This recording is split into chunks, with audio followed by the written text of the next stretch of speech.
Hello everyone, I am the Desert Gardener, and today I have some tips for growing tomatoes and peppers.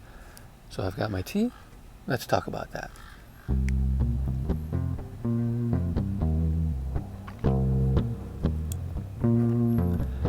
So there are a lot of YouTubers that like to do garden tours. I always find that really boring. It's basically someone taking you around their garden and bragging about how great everything's doing. So I always told myself I would never do that. But I wanted to do something sort of similar. I'm going to take you through the garden and I'm going to show you some things that I did right as well as some things that I did wrong and how I'm going to change that. And hopefully we'll all learn something. So I'm going to grab the camera and let's go for a walk. So the first thing I wanted to talk about is the fact that I got no blossom end rot this year. Now the main reason for that is I'm planting mostly smaller tomato varieties. Cherry tomatoes, Arkansas Travelers, and other small and medium-sized tomatoes. I'm not planting any heirloom tomatoes, no beefsteak tomatoes, and definitely no Roma tomatoes. I think that is the biggest reason why I've gotten no blossom end rot this year.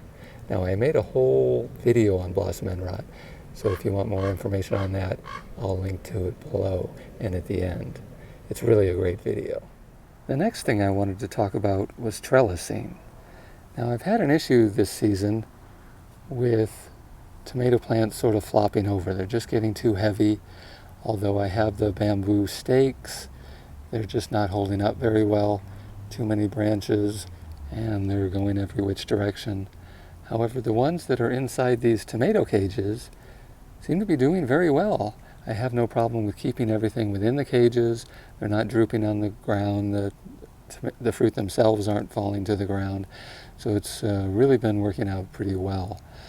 Now, I don't have enough tomato cages to go around, so I'm going to purchase a few more this year and a few more next year. And eventually I think I'll get to the point where I'll have a cage for every tomato plant.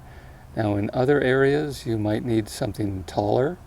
Here in the desert, tomato plants don't usually grow that tall, but in other areas they can get to be 8 to 10 feet, so you may have to get a much larger, much taller type of trellising system.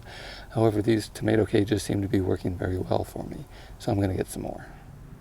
Now the next thing I wanted to talk about is sun scald. I've actually been getting quite a bit of sun scald this year, and the main reason for that is I chose not to put a sunshade over my tomatoes this year. Now it was mostly done as a test.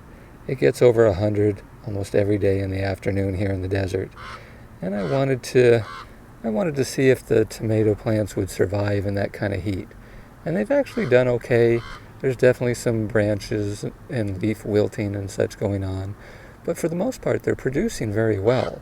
However, I am getting a lot of sun scald, but since that's mostly cosmetic, it's not a huge issue, so I'm okay with it. I may or may not put a sunshade up next year. Not really sure yet. The next thing I wanted to talk about was this bird bath. As I've mentioned in previous videos, when birds peck at your tomatoes, it's not because they're hungry, it's because they're thirsty. Tomatoes have a high water content. Birds really prefer seeds and bugs and things like that, depending on the variety of bird, of course. But if you give a bird a clean, alternative water source, they'll use that instead. Plus, it's really great to watch. I get all sorts of interesting birds that show up here, from just tiny little sparrows all the way up to a hawk that comes about once a week. So having a bird bath is a really great way to keep birds from pecking your tomatoes. Now the next thing I wanted to talk about are the labels or tags. I talked in an earlier video how I like to use clothespins, but I realized that if I faced the name towards the sun, it would fade and eventually get to the point where I couldn't read it anymore.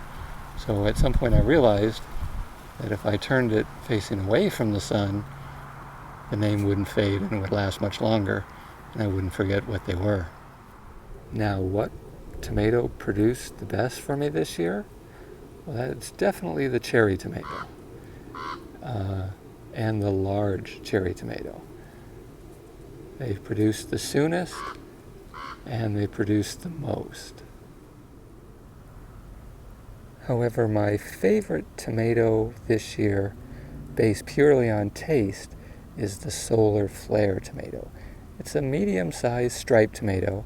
It's a hybrid meant to be grown in hot regions. That's why I chose it. But I've really fallen in love with the taste. It's not really juicy, but the pulp inside is very soft. And when it comes to taste, this is definitely the best one that I've grown in a while. This is the Solar Flair. Now, the next thing I wanted to talk about is ants on your pepper plants.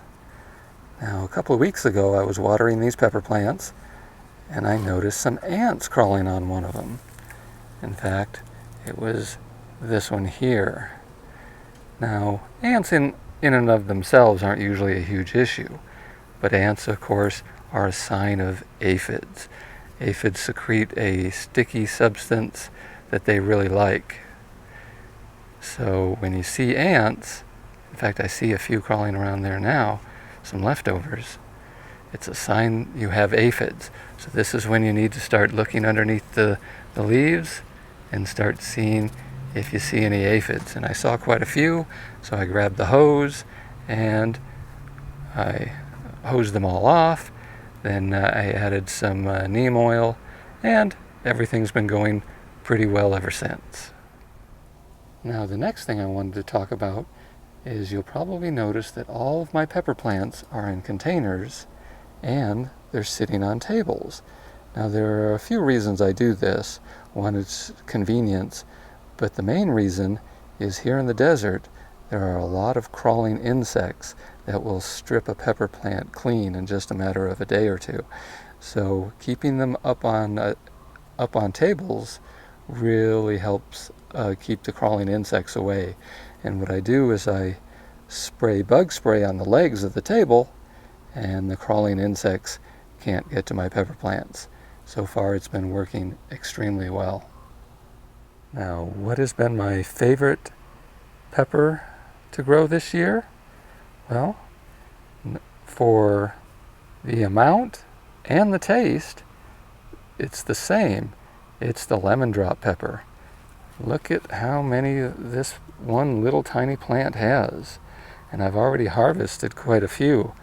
And I really like the taste. It's a little like a small mini sweet pepper, except it has a tiny bit of a Scoville rating, about 100. So it's pretty much a sweet pepper, but it has just enough to give you a little bit of taste without actually being hot. And I really like that. It's great for sandwiches and stuff. And despite how small the plant is, it produces very well. And it was also producing very early. It was one of the first ones to put anything out this year. So I'm definitely going to be growing the lemon drop again next year. So those are my 10 tips for growing tomatoes and peppers. If you learned something, go ahead and like and subscribe. And I'll see you in the next one.